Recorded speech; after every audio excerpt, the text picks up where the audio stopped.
मैं सचिन कुमार शर्मा बीजन India academy YouTube channel पे आपका स्वागत करता हूं। मेरे चैनल को आप सब्सक्राइब करें और नोटिफिकेशन पाने के लिए बेल आइकन को भी दबाएं। Sharma, welcome to my YouTube channel Bijan India academy. और ये सीरीज चलेगी first year Hindi medium mathematics की एनसीईआरटी की। इसमें मैं आपको पढ़ा था चैप्टर नंबर 2 रिलेशन और फंक्शन, संबंध और फलन।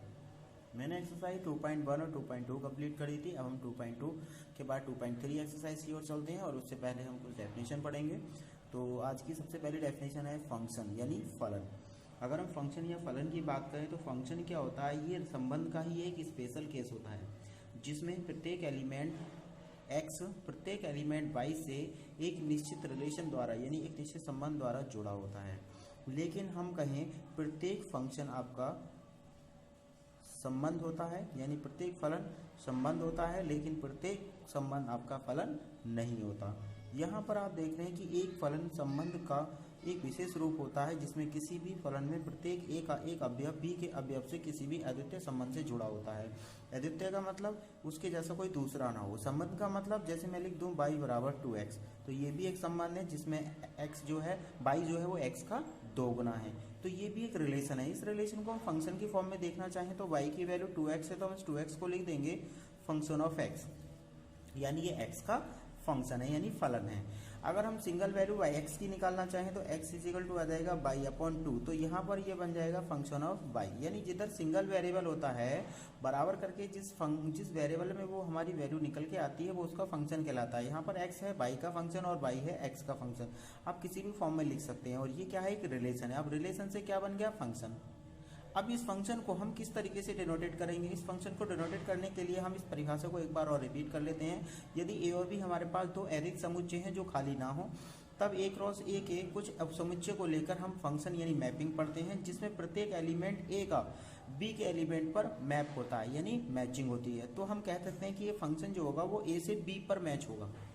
ठीक है, ए से बी पर, यानी ए के एलिमेंट से बी एलिमेंट्स पर मैच होगा, जहां प्रत्येक एलिमेंट ए जो है वो ए में बिलोंग करेगा, बी में बिलोंग करेगा, और वो भी एक अद्वितीय संबंध द्वारा संबंधित होगा, जैसे कि मैंने ऊपर आपको बताया। और इसे लिखने का जो तरीका होता है, इसे लिखने का तरीका कुछ इस प्रकार होता है जैसे कि मैंने यहाँ पर नीचे दिखाया गया है। एफ फॉर फंक्शन यानी फलन जो ए से बी पर मैप होता है यानी मैचिंग होती है। जैसे मैंने संबंध को लिखने के 3 टाइप बताए थे, जिसमें तीसरा टाइप था आपका चित्रण के द्वारा, एरो के द्वारा।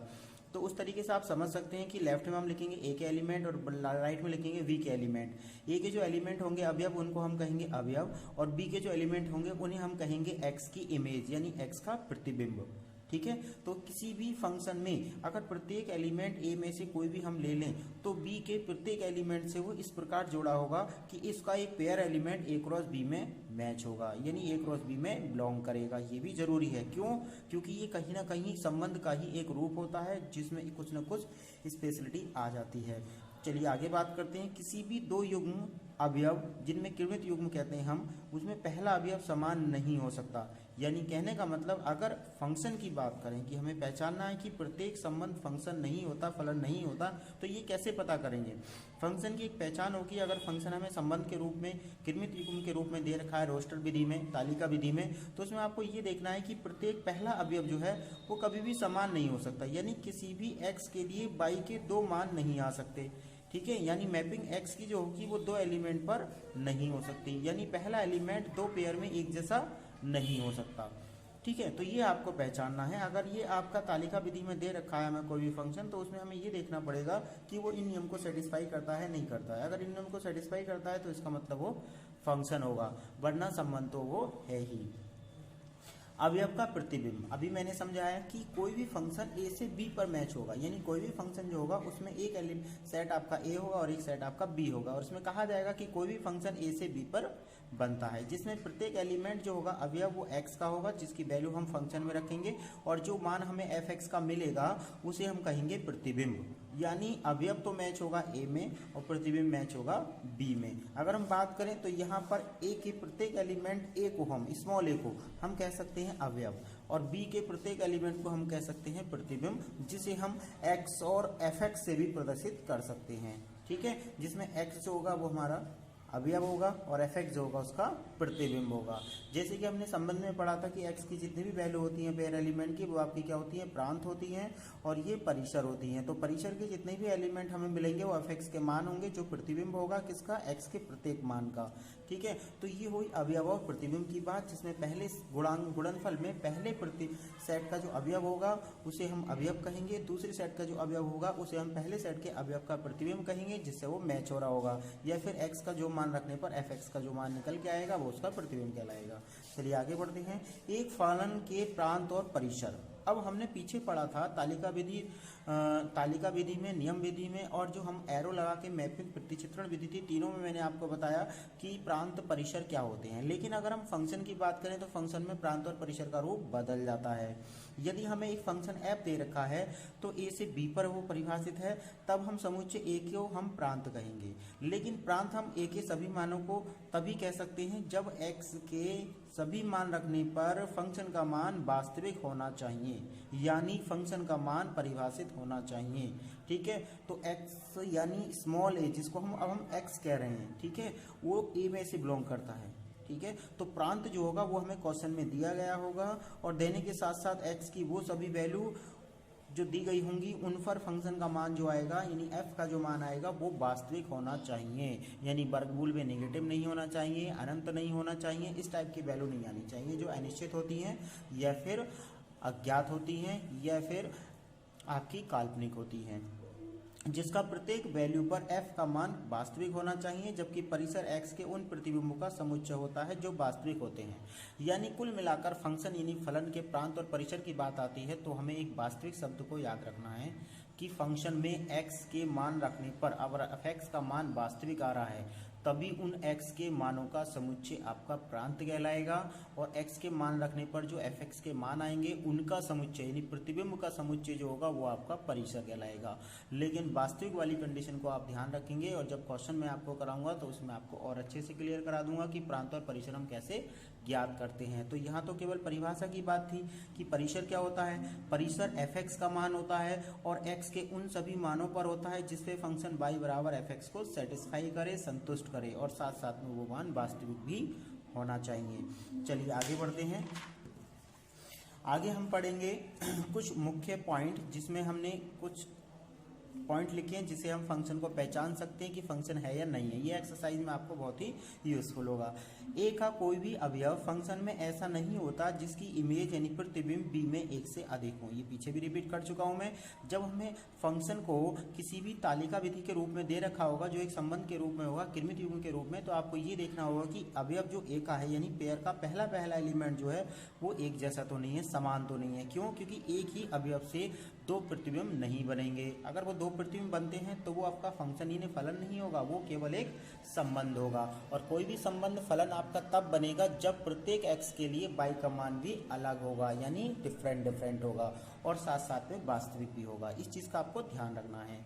ठीक है, तो चलिए आगे बात करते हैं। दूसरा पॉइंट लिखा है कि लेकिन एक से अधिक ए के अवयव का प्रतिबिंब बी में एक जैसा हो सकता है, यानी इसका जस्ट उल्टा हो सकता है कि y का मान तो एक जैसा हो लेकिन x के मान दो हो, यानी x के अलग अलग मानों के लिए y का मान एक जैसा तो हो सकता है लेकिन x के एक जैसे मान के लिए y का मान अलग अलग नहीं हो सकता। ये हमें एक्सरसाइज 2.3 में बहुत ही यूजफुल पॉइंट है जो आपको फर्स्ट और सेकंड क्वेश्चन लगभग करने में काम आएंगे।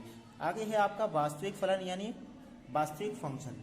तो अभी मैं इसी की बात कर रहा था। वास्तविक फलन यानी वास्तविक फंक्शन का मतलब होता है कि आपको जो भी फंक्शन लिखने हैं यानी जो भी x की वैल्यू रखनी है वो वास्तविक रखनी है। यदि प्रांत और परिसर किसी भी फलन के लिए वास्तविक या उप समुच्चय होते हैं तो ऐसे समुच्चयों को हम वास्तविक फंक्शन कहते हैं। यानी कहने का मतलब, तो वास्तविक फंक्शन की अगर हम बात करें तो यदि प्रांत और परिसर किसी भी फंक्शन के लिए वास्तविक हो या फिर उपसमुच्चय हो, यानी कुल मिला के वो वास्तविक हो यानी r हो रियल नंबर, या फिर उसका कोई उपसमुच्चय हो, तो ऐसे समुच्चय को हम वास्तविक समुच्चय यानी वास्तविक फलन कहते हैं। किसी भी वास्तविक फलन में f के प्रत्येक x का मान प्रतिबिंब भी वास्तविक ही होना चाहिए। यानी वास्तविक फलन का मतलब प्रांत और परिसर से है, यानी एक ऐसा फंक्शन, एक ऐसा संबंध आपका जिसमें प्रांत और परिसर दोनों ही वास्तविक हो जाते हैं तो वो आपका क्या हो जाता है, एक फंक्शन बन जाता है यानी फलन बन जाता है, और साथ साथ में इन दोनों नियमों को भी सेटिस्फाई करता हो, तब उस संबंध को हम फलन कहते हैं यानी फंक्शन कहते हैं। तो चलिए आगे बढ़ते हैं और इसमें पढ़ते हैं हम फंक्शन यानी फलन के प्रकार, और साथ साथ में हम उनके ग्राफ भी पढ़ेंगे। तो यहाँ पर सबसे पहला फंक्शन मैंने लिखा है अचर फंक्शन, जिसको हम बोलते हैं कांस्टेंट फंक्शन। अभी मैंने ऊपर आपको रिलेशन बताया कि x की वैल्यू अगर हम फंक्शन ऑफ y की फॉर्म में भी लिख सकते हैं या y is equal to function of x भी लिख सकते हैं। तो यहाँ पर अगर f(x) एक कांस्टेंट वैल्यू हो यानी अचर मान हो, जिस तरीके से मैंने यहाँ पर लिखा है f(x) is equal to c, तो इस प्रकार के फंक्शन को हम क्या कहते हैं, अचर फंक्शन कहते हैं। यानी यहाँ पर x का मान आप कुछ भी रखें, लेकिन जो हमारा परिसर निकल के आएगा वो हमेशा c ही रहेगा, यानी कांस्टेंट वैल्यू रहेगा। यहाँ पे 1 हो सकता है, 2 हो सकता है, 3 हो सकता है, यानी कहने का मतलब y इज इक्वल टू 2 हो सकता है, जिसको हम कहेंगे x अक्ष के समांतर रेखा का समीकरण। तो देखिए मैंने यहाँ पर क्या लिखा है, x अक्ष के समांतर एक रेखा खींच दी है और y मूल बिंदु से जितनी दूरी है उसको मैंने c लिखा है, और एक समांतर रेखा खींची है जिसे मैंने लिखा y बराबर c। और आपने कार्टेशियन यानी निर्देशांक ज्यामिति में पढ़ा होगा कि x अक्ष के समांतर रेखा का समीकरण जो होता है वो y बराबर कांस्टेंट यानी नियतांक होता है।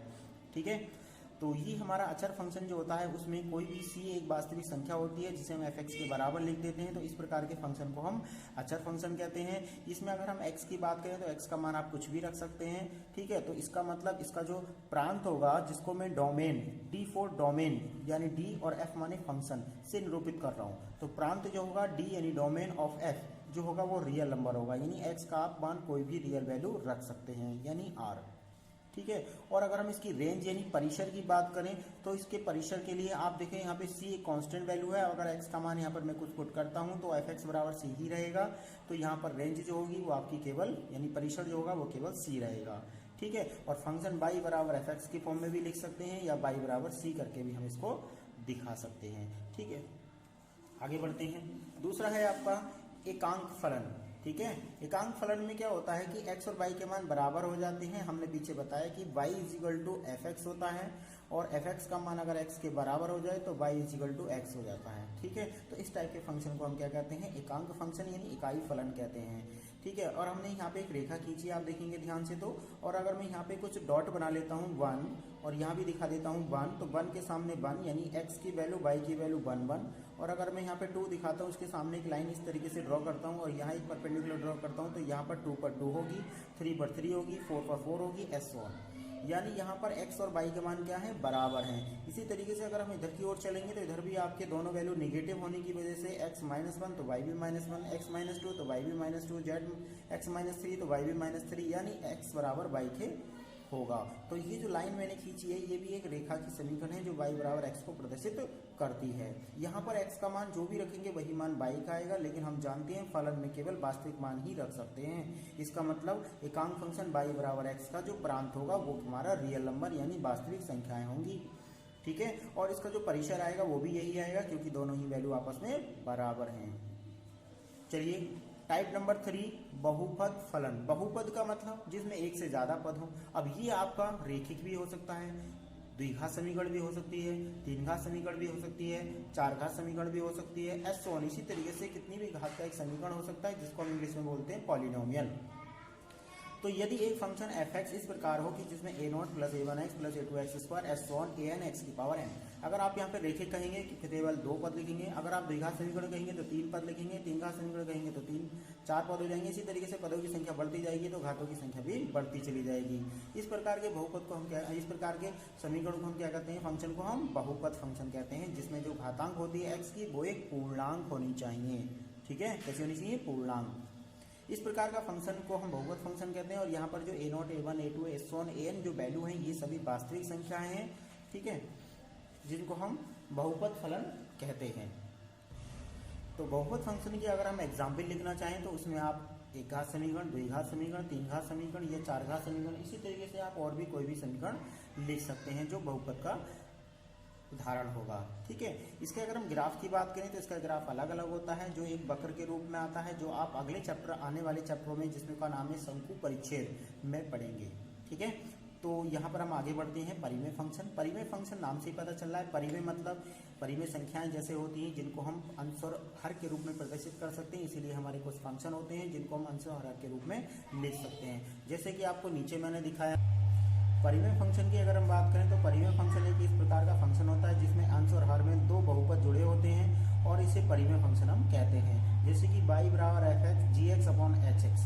gx का मतलब ये कोई भी बहुपद हो सकता है, hx ये भी कोई बहुपद हो सकता है, और इसको हम इस तरीके से लिख देते हैं। तो ये इस टाइप का फंक्शन जिसमें हर और अंश के रूप में लिखा होता है उसे हम परिमेय फंक्शन कहते हैं। यहाँ पर आप देख रहे हैं कि बटे में अगर आपका 0 आ जाता है तो वो वैल्यू क्या हो जाती है, अनंत हो जाती है।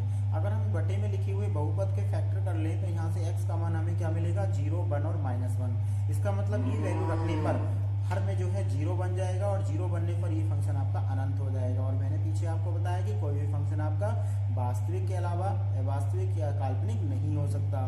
तो इसलिए अगर हम fx का मान वास्तविक लाना चाहते हैं तो आपको x का मान 0 नहीं रखना है, 1 नहीं रखना है, -1 नहीं रखना है। ये प्रांत और परिसर ज्ञात करने के लिए इस टाइप की कंडीशन आप आगे एक्सरसाइज में पढ़ेंगे।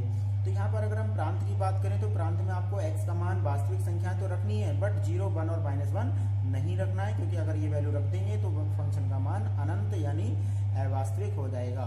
ठीक है। और अगर हम इसमें बात करें रियल नंबर्स की, तो रियल नंबर्स आपके क्या होते हैं, माइनस अनंत से प्लस अनंत के बीच की जितनी भी वैल्यू होती है वो सब रियल नंबर्स होते हैं, जिसके अंदर आपकी परिमेय और अपरिमेय सभी संख्याएं आ जाती हैं। लेकिन इनमें से हम माइनस कर देंगे 0, 1 और -1 को, तो ये हो जाता है हमारा प्रांत। ठीक है, चलिए आगे बढ़ते हैं। फिर आता है आपका मापांक फलन, जिसको हम मॉड्यूलस फंक्शन भी कहते हैं। मॉड्यूलस फंक्शन में क्या होता है, देखो मैंने x की दोनों तरफ एक मॉड लगाया है। ठीक है, इसे हम मॉड पढ़ते हैं, fx बराबर मॉड x। इस मॉड x की एक खासियत होती है कि इसमें जो भी मान आप रखेंगे वो आपका पॉजिटिव हो जाएगा। जैसे कि अगर मैं मॉड x में -3 रखता हूं तो ये मान +3 हो जाएगा, और अगर मैं +3 रखा हूं तो ये +3 ही रहेगा। ऐसा कब हो सकता है, अगर मैं इसके आगे एक माइनस लगा दूं, ठीक है, तो यहाँ पर माइनस और -3 क्या हो जाएगा, प्लस हो जाएगा। ठीक है, तो ये पता चल रहा है कि कोई भी वैल्यू मॉड में अगर माइनस लिखी हो और उसे एक माइनस और दे दें तो वो माइनस माइनस प्लस हो जाता है। तो fx बराबर मॉड x एक फंक्शन होता है जिसको मॉड्यूलस फंक्शन यानी मापांक फंक्शन कहते हैं। और इसको परिभाषित करने के लिए नीचे हमने एक कंडीशन और लिखी है, y बराबर x और -x। x आपको कब लिखना है, जब x का मान आपका नेगेटिव होगा यानी 0 से छोटा होगा, और x का मान आपको पॉजिटिव कब लिखना है, जब x का मान क्या होगा, ग्रेटर देन इक्वल 0 होगा। अब अगर हम x का मान यहाँ पर 0 रखना चाहते हैं तो आप 0 इसका मतलब फर्स्ट वाले में रखेंगे, और अगर आप इसमें +1 रखना चाहते हैं तो फर्स्ट वाले में रखेंगे। अगर आप इसमें -2 रखना चाहते हैं तो सेकंड वाले में रखेंगे, तो वो माइनस माइनस ऑलरेडी प्लस ही हो जाएगा। तो ये मॉड फंक्शन का एक्सप्लेनेशन होता है, जिसको हम इस तरीके से भी दिखा सकते हैं। मॉड्यूलस फंक्शन में अगर हम डोमेन यानी प्रांत की बात करें तो प्रांत एक वास्तविक संख्या होती है, यानी आप इसमें कोई भी वास्तविक मान रख सकते हैं। लेकिन इसमें जो भी मान रखेंगे वो कैसा आएगा, वास्तविक और धनात्मक आएगा, जो 0 भी हो सकता है। इसका मतलब मॉड x यानी fx का जो मान आएगा वो आपका 0 भी आ सकता है, 0 से बड़ा भी हो सकता है, और आपका अनंत से छोटा रहेगा लेकिन पॉजिटिव रहेगा। इसलिए यहाँ पर मैंने क्या लिखा है कि जो हमारा डोमेन होगा उसका मान तो आप कुछ भी सकते हैं, रियल नंबर। लेकिन अगर हम इसके परिसर की बात करें तो परिसर में आपको केवल क्या मिलने वाली है, वास्तविक संख्याएं, यानी 0 से अनंत तक। इसको हम इस तरीके से भी लिख सकते हैं, या फिर रियल में से अगर हम निगेटिव को माइनस कर दें तो जो बाकी बचती है वो धनात्मक होती है, तो वो संख्या भी यहाँ पर शामिल हो जाएंगी। इसके ग्राफ की अगर हम बात करें तो fx बराबर x यानी मॉड x, आप देख रहे हैं कि यहाँ पे y का मान x के बराबर भी है, y का मान -x के बराबर ही है। तो y बराबर x जो होता है वो केवल फर्स्ट क्वाड्रेंट में होता है, और y बराबर -x जो होता है वो आपका सेकंड क्वाड्रेंट में होता है। ठीक है, यानी x की वैल्यू पॉजिटिव तो y की वैल्यू निगेटिव, ऐसा x की वैल्यू पॉजिटिव तो y की वैल्यू निगेटिव, तो ऐसा केवल सेकंड क्वाड्रेंट में होता है। तो हम यहाँ पर ये कंडीशन भी देख सकते हैं। तो ये आपका ग्राफ होता है किसका, मॉड x का। उसके बाद आपका एक फंक्शन है जिसका नाम है सिग्नम फंक्शन। सिग्नम फंक्शन में क्या होता है, अगर हमारे पास मॉड फंक्शन लिखा है और उसी फंक्शन को आप बिना मॉड के लिख देते हैं डिवाइड में, तो इस टाइप के फंक्शन को हम क्या कहते हैं, सिग्नम फंक्शन कहते हैं। इस x की जगह कुछ भी हो सकता है, इस x की जगह x क्यू हो सकता है, x5 हो सकता है, ऑड पावर यानी विषम पावर कुछ भी हो सकती है। ठीक है, तो यहाँ पर इसका जो मान होता है वो 0 के बराबर नहीं है, तब तो आपको ये लेना होगा, ये 0 के बराबर हो जाता है तब आपको 0 ही लिखना है। ठीक है, ये मॉड फंक्शन सिग्नम फंक्शन होता है। अगर मैं इसमें x का मान पॉजिटिव रखता हूँ तो ऊपर पॉजिटिव नीचे पॉजिटिव कैंसिल होकर +1 आ जाएगा, यानी x का मान ग्रेटर देन 0 पर। और अगर मैं यहाँ पे 0 रखता हूँ तो पहले ही मैं वैल्यू दे रखी है 0 होगी।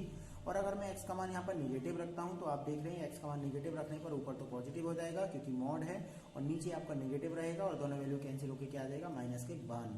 यानी सिग्नम फंक्शन का जो मान होता है वो हमेशा +1, -1 और 0 के बराबर ही होता है, चाहे आप x का मान कुछ भी रख लें। ठीक है। तो x का मान 0 रखेंगे तो 0 आएगा, 0 से बड़ा रखेंगे तो पॉजिटिव बनाएगा, 0 से छोटा रखेंगे तो नेगेटिव बनाएगा। इसका मतलब ये तीनों वैल्यू मिलाकर एक समुच्चय बना लें तो ये इसका क्या कहलाएगा, परिसर। और अगर हम प्रांत की बात करें तो x का मान वास्तविक मान कुछ भी हो सकता है, तो इसलिए इसका जो प्रांत होगा वो रियल नंबर यानी वास्तविक संख्याओं का समुच्चय होगा। और अगर हम परिसर की बात करें तो परिसर जो होगा वो रियल में से अगर हमने -1, 0 और +1 को माइनस कर दिया जाए तो इसके बाकी जो भी संख्याएं बचेंगी वो सब इसका परिसर कहलाएगा। ठीक है, चलिए आगे बात करते हैं। ये हमारा सिग्नम फंक्शन का ग्राफ होता है जिसमें वैल्यू जो होती है वो आपकी 0 भी हो सकती है, लेकिन 0 0 पर होगी। 0 से बड़ा चलेंगे तो वैल्यू 1 हो जाएगी और 0 से छोटे पर चलेंगे तो वैल्यू आपकी -1 हो जाएगी। ठीक है, ये सिग्नम फंक्शन का ग्राफ होता है। एक इसी टाइप का फंक्शन और है जिसका नाम है ग्रेटेस्ट इंटीजर फंक्शन यानी महत्तम पूर्णांक फलन। इसका अर्थ ये होता है कि अगर इस फंक्शन को हम पहली बात तो इस तरीके से क्लोज ब्रैकेट में शो करते हैं, यदि x एक वास्तविक संख्या है और इसे हमने ग्रेटेस्ट इंटीजर फंक्शन के रूप में यानी महत्तम पूर्णांक फंक्शन के रूप में लिखना है तो कुछ इस तरीके से ब्रैकेट में लिखेंगे जिसे हम GIF यानी ग्रेटेस्ट इंटीजर फंक्शन कहते हैं, जिसमें x का जो मान होता है वो x से छोटा होता है। ठीक है, और इसमें ग्रेटेस्ट इंटीजर x का जो मान होता है x के बराबर होता है जब x एक पूर्णांक होता है। ठीक है, कहने का मतलब यह है कि अगर मैं इसके अंदर 5 रख देता हूं तो इसका आंसर 5 आएगा, अगर मैं -3 रख देता हूं तो -3 आएगा, अगर इसमें माइनस के 2.3 रख देता हूं तो -2.3 से छोटा पूर्णांक क्या होता है, -3 होता है, तब भी इसका मान -3 ही आएगा। अगर मैं प्लस के 3.5 रख देता हूं तो 3.5 से छोटा पूर्णांक कौन सा होगा, 3 होगा, तो यहाँ पर 3 आएगा। यानी नाम से ही पता चल रहा है एक ऐसा फंक्शन जो हमेशा एक मान पूर्णांक देता है, चाहे आप इसके अंदर कोई भी परिमेय और अपरिमेय संख्या रखें, लेकिन अगर उसका मान किसी भी दो पूर्णांकों के बीच में लाई करता है तो उसका आंसर जो होगा वो छोटा वाला पूर्णांक होगा। जैसे कि मैंने यहाँ पर इसको परिभाषित किया है कि अगर मैंने किसी ग्रेटेस्ट इंटीजर फंक्शन के अंदर x को रख दिया और x का मान k के बराबर है, ठीक है, तो इसका मतलब उसकी वैल्यू या तो k के बराबर होगी या k से +1 से छोटी होगी, यानी k एक पूर्णांक है तब तो बराबर हो जाएगी और k एक अपूर्णांक है तो उससे छोटी हो जाएगी। ठीक है, तो बात करते हैं डोमेन की। तो डोमेन यानी प्रांत, तो प्रांत जो होगा वो रियल नंबर होगा, वास्तविक संख्या कुछ भी रख सकते हैं इसके अंदर। लेकिन अगर हम इसके परिसर की बात करें तो पता चल रहा है कि इस समय से पूर्णांक ही मिलना है, तो इसमें हम क्या कहेंगे, परिसर को इसे पूर्णांकों का समुच्चय कहेंगे। अगर हम महत्तम पूर्णांक फंक्शन की बात करें तो इसमें आपको पता चला कि इसमें जो हमारा प्रांत है वो तो एक वास्तविक संख्या है, लेकिन जो परिसर है वो आपका एक पूर्णांक है। इसका मतलब आप इसमें कुछ भी मान रखिए, इसका आंसर एक पूर्णांक ही आएगा। तो आप देख रहे हैं यहाँ पर जो वैल्यू दे रखी है उसमें देखिए फंक्शन का मान 1 होगा जब आप x की वैल्यू क्या रखेंगे, 1 से 2 के बीच रखेंगे। फंक्शन का मान 2 होगा जब x की वैल्यू आप 2 से 3 के बीच रखेंगे। फंक्शन का मान आपका 3 होगा जब आप फंक्शन x का मान 3 से लेकर 4 के बीच रखेंगे। 3 से लेकर यानी 3 भी हो सकता है या 4 से छोटा होगा, 2 होगा या 2 से 3 से छोटा होगा, 1 होगा या 2 से छोटा होगा, तब इसका मान 1 होगा। इसी टाइप से अगर आप मान 0 और 1 के बीच में रखते हैं या 0 रखते हैं तो इसका मान 0 ही होगा। ये जो डार्क डॉट लगे हैं ये इनकी वैल्यू हैं और ये सर्किल बना है इससे छोटा रहना चाहिए, यानी 2, 3 और 4 से छोटा तो 3 और 2 से 3 के बीच तो आपका 2 और 1 से 2 के बीच तो 1। इसी तरीके से जो भी आप पूर्णांक रखेंगे, पूर्णांक के बीच रखेंगे तो उसका मान भी उसी पूर्णांक या उस अपूर्णांक से छोटा पूर्णांक उसका मान होगा, जिसको हम ग्रेटेस्ट इंटीजर फंक्शन के द्वारा परिभाषित करते हैं। तो अब हम बात करते हैं एक्सरसाइज नंबर 2.3 और मिसलिनियस एक्सरसाइज यानी विविध प्रश्नावली की। तो मैं आपको 2.3 एक्सरसाइज के कुछ क्वेश्चंस करा रहा हूं और उसमें आपको ये समझाऊंगा कि किसी भी फंक्शन का प्रांत और परिसर हम कैसे ज्ञात करते हैं, क्योंकि आपने संबंध का प्रांत और परिसर निकालना तो सीख लिया था, वो बहुत ही आसान होता है। लेकिन अगर हम फंक्शन की बात करें फलन की तो उसका प्रांत और परिसर निकालने का तरीका कुछ अलग होता है। तो चलिए हम चलते हैं एक्सरसाइज पे और एक्सरसाइज में देखते हैं किसी फंक्शन का प्रांत और परिसर हम कैसे ज्ञात कर सकते हैं। तो ये देखिए ये है आपकी एक्सरसाइज 2.3। 2.3 में आप देखें पहला क्वेश्चन लिखा है कि संबंधों में कौन सा फंक्शन है, कारण सहित उल्लेख कीजिए, यदि संबंध एक है तो उसका परिसर निर्धारित कीजिए। आप देख रहे हैं कि यहाँ पर इसे तालिका विधि में लिखा गया है। हमें ये बताना है कि पहला एलिमेंट आपका जो है वो कहीं आपका रिपीट तो नहीं हो रहा है, यानी कहने का मतलब एक ही फर्स्ट एलिमेंट के लिए y की 2 वैल्यू मैच तो नहीं हो रही है, यानी x का मान 2 है तो कहीं 2 और तो नहीं लिखा है, अगर यहाँ 5 है तो कहीं 5 तो नहीं लिखा है, 8 है तो कहीं और 8 तो नहीं लिखा है, अगर 11 है तो 11 नहीं लिखा है, 14 है तो 14 नहीं है और 17 है तो 17 नहीं है, यानी इसके जो x के मान है पहले अवयव है वो कहीं पर भी समान नहीं है, इसका मतलब ये फंक्शन है। अगर हम दूसरे वाले की बात करें तो आप इसमें देखेंगे कि कोई भी एलिमेंट आपका रिपीट तो नहीं हो रहा है, अगर कहीं रिपीट हो रहा है तो ये भी आपका फंक्शन नहीं होगा। अगर हम तीसरे वाले में बात करें तो यहाँ पर देखिए 1 लिखा है, यहाँ भी 1 लिखा है, ठीक है। तो अच्छा सॉरी, यहाँ पर अगर हम अपर वाले फंक्शन की बात इसमें फर्स्ट भी सही है आपका और सेकंड की बात करें तो सेकंड भी आपका ठीक है। इसी तरीके से थर्ड की बात करें तो देखिए x का मान 1 है और x का मान यहाँ भी 1 है, तो x की 2 वैल्यू एक जैसी हो रही है, जिस पर एक बार y का मान 3 है और एक बार 5 है और एक बार 4 है आपका, इसका मतलब 5 है, सॉरी 2 बार मैच हो रही है, इसका मतलब ये फंक्शन नहीं है। अब आगे बढ़ते हैं। देखिए फंक्शन हमारे यहाँ पर लिखा है निम्नलिखित वास्तविक फंक्शन में से प्रांत और परिसर ज्ञात कीजिए। तो सबसे पहला फंक्शन आपका mod x लिखा है जिसके बाहर माइनस लगा है, ठीक है। तो यहाँ पर फंक्शन की बात करें तो फंक्शन हमारे पास लिखा है माइनस के mod x। आप देख रहे हैं कि अगर हम यहाँ पे कोई ऐसी वैल्यू हमारे पास है x का मान जिससे रखने पर ये वैल्यू आपकी काल्पनिक हो जाए, अवास्तविक हो जाए या फिर अनंत हो जाए, ऐसी कोई वैल्यू यहाँ पर नहीं है जिसका मान रखने पर ये अवास्तविक हो जाए। यानी रियल नंबर यानी वास्तविक संख्याओं के समुच्चय जो होगा वो इसका क्या होगा, प्रांत होगा। यानी आप यहाँ पर x का कुछ भी वास्तविक मान रख सकते हैं, लेकिन जब वो मान आप इसके अंदर रखेंगे तो ये जो mod x है आपका ये क्या होता है, ये हमारा पॉजिटिव होता है। यानी mod x की जो वैल्यू होती है वो हमेशा क्या होती है, 0 से बड़ी होती है या फिर अनंत से छोटी होती है, 0 या 0 के बराबर और अनंत से छोटी। अगर इसमें मैं माइनस लगा देता हूँ mod x में, तो माइनस लगाने से क्या फर्क पड़ेगा, इधर वाला जो साइन है वो नेगेटिव हो जाएगा, इधर वाले 0 पे कोई इफेक्ट नहीं पड़ेगा। लेकिन जब हमारी असमीकाएँ दी होती हैं यानी आपके इस तरीके के साइन दिए होते हैं तो इसमें जो अगर हम माइनस से मल्टीप्लाई कर देते हैं तो इन साइन पे क्या इफेक्ट पड़ता है, ये वैल्यू कुछ इस तरीके से चेंज हो जाती है। जिसमें साइन आपका लेस देन लिखा था तो ये ग्रेटर देन हो जाएगा, ये आपका लेस देन इक्वल लिखा था तो ये ग्रेटर देन इक्वल, इस टाइप से चेंज हो जाएगा। अब आप देखें तो ये पूरा फंक्शन क्या है, ये पूरा फंक्शन आपका f(x) का मान है जिसका मान माइनस के अनंत से बड़ा है और 0 या 0 से छोटा है। तो ये कहलाता है आपका परिसर। तो इस परिसर में आप देख रहे हैं छोटी वैल्यू क्या है, माइनस के अनंत, और बड़ी वैल्यू क्या है, 0। और 0 के साथ आपका बराबर का चिन्ह लगा है तो इसके साथ क्लोज ब्रैकेट दिखाएंगे, इधर आपका ओपन ब्रैकेट दिखाएंगे। इसका मतलब x का मान जो है फंक्शन में जो परिसर है वो आपका माइनस अनंत से 0 तक मैच होता है। फिर से देखेंगे एक बार, हमारे पास लिखा है माइनस के mod x, हमें माइनस के mod x बनाना है, लेकिन हम जानते हैं कि mod x का जो मान होता है वो पॉजिटिव होता है। पॉजिटिव का मतलब 0 और अनंत के बीच होता है, 0 के बराबर भी हो सकता है, 0 से बड़ा भी हो सकता है, लेकिन अनंत से हमेशा छोटा रहेगा क्योंकि अनंत एक इनफाइनाइट यानी अवास्तविक वैल्यू है, ठीक है। तो चलिए हमने यहाँ पे माइनस से मल्टीप्लाई किया तो ये साइनों पे इफेक्ट पड़ गए, चेंज हो गए, लेकिन ये पूरा फंक्शन f(x) बन गया। इसकी जगह हमने f(x) रख लिया है और अब f(x) का जो मान है वो 0 और 0 से छोटा, माइनस अनंत और उससे बड़ा है, और ये क्या कहलाता है, परिसर। तो फंक्शन को हमें इस तरीके से मैच कराना होता है किसी भी दो इंटरवल के बीच में, जो उसका परिसर कहलाता है। और जो प्रांत होता है उसमें हमें ये देखना पड़ता है कि x की किन किन वैल्यू पर फंक्शन का मान वास्तविक हो सकता है, ठीक है। तो ये हो गई प्रांत और परिसर की बात जिसमें mod x लिखा है। इसी तरीके से सेकंड फंक्शन की अगर हम बात करें तो इसी में लिखा है 9 माइनस के x²। हम जानते हैं इसके ऊपर वर्गमूल लगा है और वर्गमूल में अगर कोई भी वैल्यू नेगेटिव हो जाती है तो वो आपकी काल्पनिक वैल्यू आती है। इसका मतलब x का मान हम वही रखेंगे जिससे फंक्शन का मान वास्तविक रहे। इसका मतलब 9 माइनस के x² का मान या तो 0 होना चाहिए या फिर 0 से बड़ा होना चाहिए, तभी वर्गमूल में आपका पॉजिटिव रहेगा और ये मान वास्तविक निकल के आएगा यानी फंक्शन का मान। तो ये कंडीशन आपको याद रखनी पड़ेगी कि mod x में या फिर बटे में कोई संख्या 0 नहीं होनी चाहिए।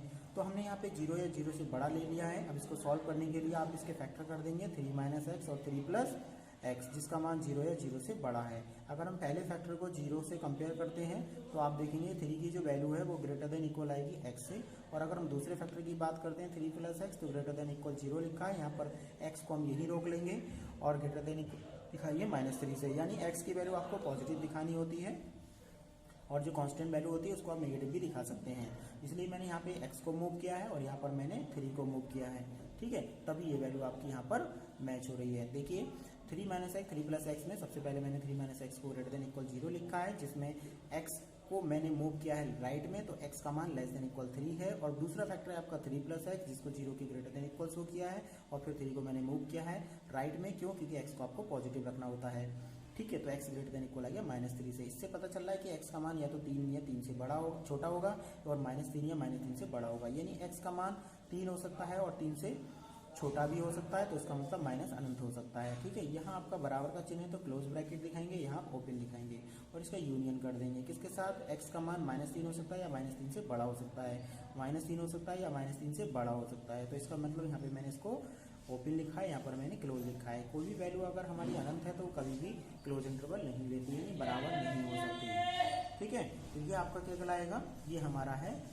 परिसर, प्रांत सॉरी, क्योंकि x का मान हम यहाँ से यहाँ तक कुछ भी रख सकते हैं। अब हम बात करते हैं प्रांत की। तो प्रांत जो निकल के आएगा वो सॉरी परिसर जो निकल के आएगा ये तो प्रांत हो गया हमारा। अब आता है परिसर। परिसर की अगर हम बात करें तो परिसर जानने के लिए हमें ऐसी वैल्यू रखनी है जिससे इसका मान आपका वास्तविक होना चाहिए। तो आप देख रहे हैं x की वैल्यू 9 से बड़ी नहीं होनी चाहिए, x की वैल्यू 9 से छोटी होनी चाहिए। तो आप देख रहे हैं कि इसमें फंक्शन का मान जो था वो 0 से बड़ा था, और x का मान अगर हम निकालें तो x का मान जो आएगा वो आपका -3 से इन्फिनिटी और 3 से -इन्फिनिटी के बीच में होगा, जो भी हमने पढ़ा। अगर हम इसका मान देखें तो x का मान अगर मैं 0 रख देता हूँ तो यहाँ पर मैक्सिमम वैल्यू 9 मिलेगी, और x का मान अगर मैं 3 रख देता हूँ तो यहाँ पर वैल्यू आपको 0 मिलेगी, जो पॉजिटिव है। तो इसका मतलब यहाँ पर मैक्सिमम वैल्यू 9 और मिनिमम वैल्यू आपकी 0 होगी, जिससे रूट हमारा सॉल्व हो सकता है। तो यहाँ 0 मिलेगा और यहाँ आपको 3 मिलेगा। तो ये हो जाता है हमारा परिसर। फंक्शन का जो भी मान आता है मैक्सिमम मिनिमम, उसे हमें दिखाना होता है कि फंक्शन का जो मैक्सिमम मान आ रहा है वो आपका 3 आ रहा है जब x का मान 0 होगा, और फंक्शन का मान आपका 0 आ रहा है जब x का मान 3 होगा। तो या तो 3 आएगा या 0 आएगा, ठीक है। तो इसका मतलब जो हमारा परिसर होगा वो 3 और 0 के बीच में होगा, जो 3 के बराबर भी हो सकता है और 0 के बराबर या उससे छोटा भी हो सकता है। इसी तरीके से आगे आप देखेंगे क्वेश्चन बहुत इजी क्वेश्चन दे रखे हैं। क्वेश्चन नंबर 3 की बात करें तो इसमें आपको डायरेक्ट x की वैल्यू रखनी है 0 से -3। क्वेश्चन नंबर 4 की बात करें तो इसमें आपको इस फंक्शन में पूरे को 0 के इक्वल रखना है, एक बार 0 पुट करना है, एक बार 28 पुट करना है। क्वेश्चन नंबर 3 की बात करें तो आपको -10 पुट करना है। और अगर हम 4th की बात करें तो 4th क्वेश्चन में आपको इस पूरे कंप्लीट फंक्शन को 212 के इक्वल रखना है। जब इसे आप 212 के इक्वल रख देंगे तो वहाँ से c का मान सॉल्व करके निकाल लेंगे, ठीक है। इसी तरीके से क्वेश्चन नंबर 5 की बात करेंगे। 5 क्वेश्चन करने के लिए आप बिल्कुल अबव क्वेश्चन की तरह करेंगे, और जो भी हमें यहाँ पे वास्तविक मान यानी प्रांत दे रखा है उसको पुट करने पर हमारा परिसर क्या क्या बन सकता है उसकी मैक्सिमम और मिनिमम वैल्यू निकालेंगे, ठीक है, और उससे फंक्शन को डिफाइन करेंगे। अगर हम पहले फंक्शन की बात करें तो 2 - 3x लिखा है, जिसमें r जो है वास्तविक संख्याओं का समुच्चय होता है और x का मान 0 से बड़ा है। अब 0 से बड़ा मतलब 0 से बड़ा आपका क्या क्या हो सकता है। अगर हम बात करें तो x का मान जो है वो 0 से बड़ा है, लेकिन अनंत से क्या रहेगा, छोटा रहेगा। अगर हम x को इस फंक्शन की तरह बनाना चाहें तो उसके लिए आपको x के साथ 3 चाहिए, तो मैंने इसमें क्या करा, इसमें 3 से मल्टीप्लाई करा दिया, ठीक है। तो 0 पे कोई फर्क नहीं पड़ेगा, इन्फिनिटी पे कोई फर्क नहीं पड़ेगा। फिर उसके बाद इस पर माइनस दे रखा है, मैंने इसमें क्या किया, माइनस पुट कर दिया। माइनस पुट करने पर इसके साइन पे इफेक्ट पड़ जाएगा और ये इन्फिनिटी माइनस हो जाएगा। 0 पे कोई इफेक्ट नहीं पड़ेगा लेकिन साइन चेंज हो जाएगा। उसके बाद आप देखें इसके आगे 2 लिखा है, तो मैं यहाँ पर तीनों साइडों में 2 को ऐड कर दूंगा, तो ये हो जाएगा 2 ग्रेटर देन 2 - 3x, और इस इनफाइनाइट पे कोई इफेक्ट नहीं पड़ेगा। तो आप देख रहे हैं कि ये हमारा फंक्शन बन गया है। इसकी जगह अगर मैं फंक्शन लिख देता हूँ तो आप देख रहे हैं फंक्शन का मान 2 या 2 से छोटा है, 2 से छोटा है लेकिन अनंत से बड़ा है, ठीक है। तो ये क्या आता है हमारा निकल के, परिसर निकालने का तरीका होता है, ठीक है। तो परिसर का जो मान आएगा वो 2 से लेके अनंत अनंत के बीच में आएगा, ठीक है। तो ये हो जाएगा हमारा परिसर। इसी तरीके से आप बाकी क्वेश्चंस को भी कर सकते हैं। इसके बाद मिसलिनियस एक्सरसाइज है आपकी विविध प्रश्नावली, उसको आप डू योर सेल्फ स्वयं करेंगे। जो भी प्रॉब्लम आएगी वो मेरे वीडियो में कमेंट्स के माध्यम से, ये मेरे व्हाट्सएप ग्रुप पर भी शेयर कर सकते हैं। Thank you for watching my video. अगर आपको वीडियो अच्छी लगी हो तो मेरे चैनल को लाइक करें।